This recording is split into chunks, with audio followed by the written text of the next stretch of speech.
My name's Emma. Welcome back to my channel. If you watched my first video, if you're new here, welcome. This is Anonymous Millennial, where I will be talking about finance and specifically my personal finances and my experiences with it. So today's video, I'm going to discuss in depth how I ended up in $35,000 of debt at 30. So I just want to review a few facts quickly before we dive into the specifics of how I ended up here. But according to Forbes, the average millennial has $33,000 in debt, and most of this debt is from student loans.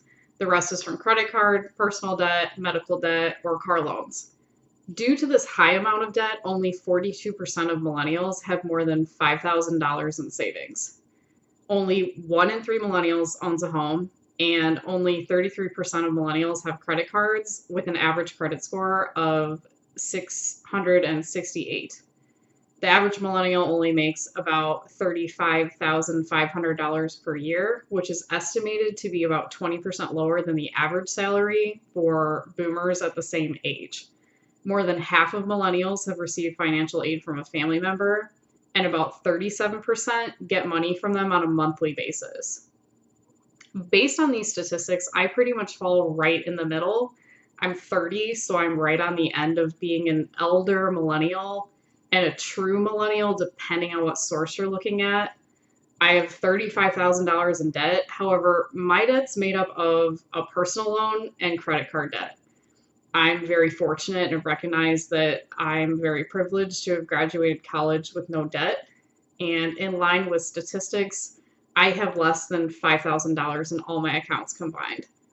I am part of a smaller statistic of millennials who have and use credit cards, and my credit score is a bit better than average. When I last checked, it was about 720, depending on what credit bureau you looked at. The other credit bureau was 740. My salary is also significantly higher than the average millennial at $89,000 before tax. I have a full-time job in a corporate office performing technical customer service. My salary is on par for my role within my chosen industry, and I'm also eligible for a 10% annual bonus depending on the company and personal performance.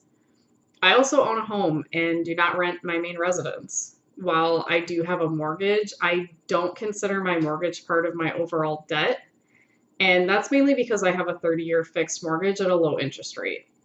I have no plans to pay off my mortgage early, and while this is contrary to some financial advice, I am focusing on my high interest debt for now and may reevaluate my mortgage in the future.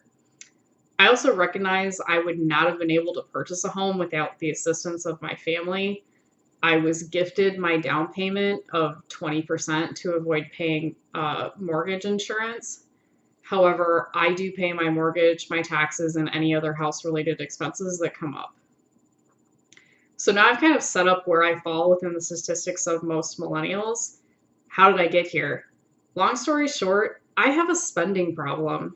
I've spent beyond my means by opening and using credit cards for things I didn't have the money for at the time of purchase. This mentality is how most people end up in credit card debt and why some people avoid credit cards completely. While I can empathize with this mentality, it isn't very financially smart to avoid credit cards altogether.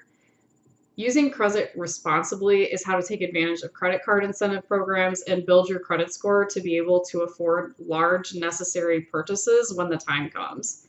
This includes getting loans for cars, homes, potentially businesses if you want to be an entrepreneur. And where people get into trouble, myself included, is that they view their credit as extra money when it should be treated more like a debit card, where you only spend the money you have in your account and pay off the card every month in full. I used any excuse to buy new things, such as moving out on my own, getting promotions, and any other life event. 10 years later, I'm stuck with $35,000 in debt from those bad and mostly impulsive decisions.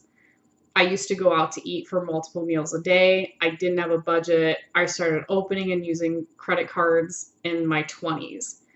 When I first graduated, I was making enough money to support myself and buy pretty much whatever I wanted because I had been accustomed to living as a student on a fixed income.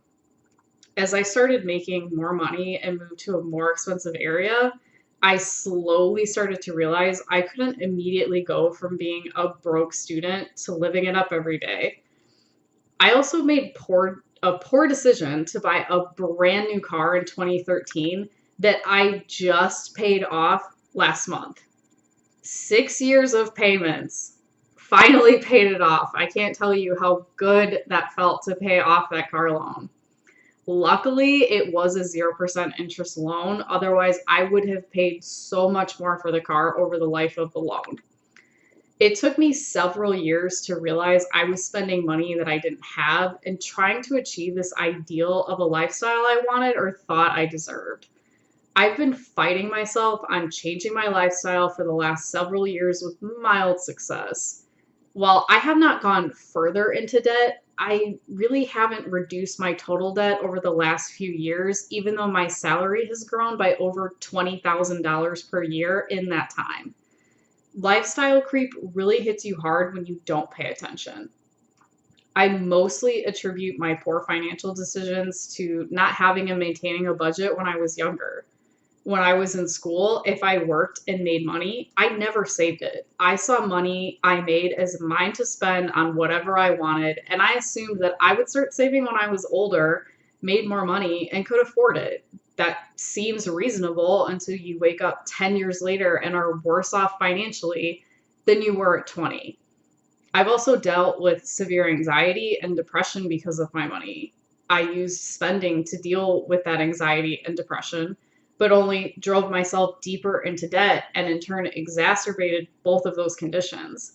It wasn't until I sought professional help that I realized I was partially spending money when I was bored, as well as when I was sad, happy, or pretty much feeling any kind of emotion, as well as just overspending in general. It took me several years to work through that with a professional to get to a point where I am now in a more level-headed space and can look at my finances from outside that emotional bubble.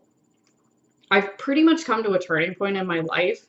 I shouldn't be living paycheck to paycheck in my 30s and dealing with this level of financial strain. If I were ever to lose my job at this point, I have no financial safety net and I can't rely on outside financial support of anyone other than myself. Waking up to realize that is terrifying. And I know I'm not the only one in this situation. I'm hoping that over the next year, I can put my emotions aside, stick to my budget, so by the end of 2020, I will be debt free and actually have a little bit of money saved. Once I reach that point, I can reset my budget so that I can live a well-rounded life that includes little luxuries that I currently take for granted and still have money left over just in case. It would bring me great peace of mind to not have to worry if I lose my job that I would be screwed. I also need to start saving for retirement so that I don't have to work till I die. If you want to follow along with me on this debt-free journey, please consider liking and subscribing to my channel. It really helps the YouTube algorithm to drive my channel to searches and also recommend it to other people who are looking for financial strategies and how to manage debt and achieve financial freedom. And also, please remember, I'm not an expert. This is just 100% my experience with money, and things that work for me may not necessarily work for you. Again, thanks so much for taking the time to watch this. My next couple of videos will be going over my budget for 2020 as well as what I spent in 2019. I mean, I'm sure a lot of people are curious if I make $89,000, where the hell did all that money go? And trust me, I wake up most days and I don't know where that money's gone either. So I think it'll be really eye-opening experience for me, and just putting this out there on the internet, I think will help me to basically keep myself accountable and say, you've set up a budget, you're going to stick to the budget, because now you have thousands of strangers on the internet potentially looking at your finances and judging you and calling you out if you don't stick to your budget. So again, thanks so much for tuning in. Consider liking and subscribing, and I'll see you in the next video.